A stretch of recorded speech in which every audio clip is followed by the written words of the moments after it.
Magandang araw mga langga, update lang po sa aking mga sisiw na golden boy sweater. Ayan po, nilipat natin sila dito sa kabilang kulungan. Ayan, para malinis kasi po ito yung pinag-alisan nila. Kailangan natin linisin para malinis ang kanilang area. Ayan po sila. Ayan. Ito naman po sa kabila. Yan, kailangan din natin linisan. Ito sila, nilipat ko dito sa kabila. Ayan naman, ang ating 1-month-old na golden boy sweater. Ayan. Pag ito naman ay madumi, lipat na din sa kabila para naman malinis palagi ang kanilang tulungan. Ayan mga langga, ang ating everyday na ginagawa. Ito po, mamaya ay lilinisin din natin. Hindi pa natin napapalitan. Kailangan din natin sila ilipat mamaya dun sa kabilang kulungan.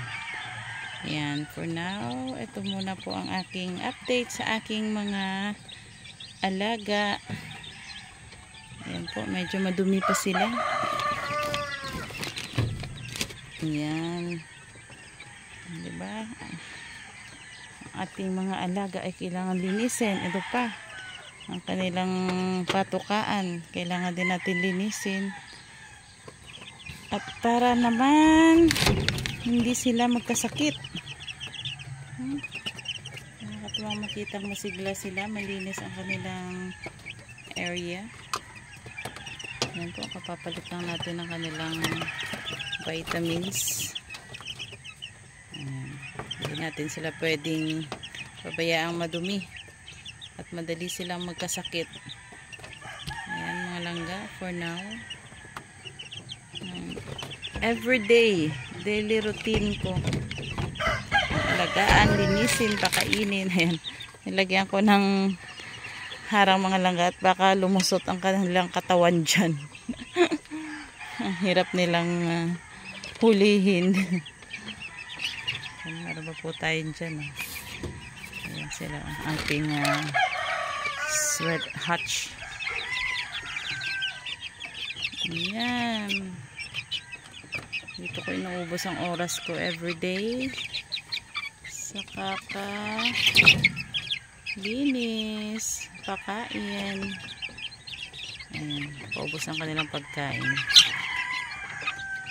Maya after natin maglinis, lalagyan na naman natin sila ng pagkain. At yan ay mag-iingay kapag walang pagkain. Ayan, bago din ang kanilang vitamins. Ayan po muna. Salamat sa panonood. Please subscribe my channel para po updated kayo sa aking iba pang mga videos. Thank you guys. Thank you mga langga. God bless us all.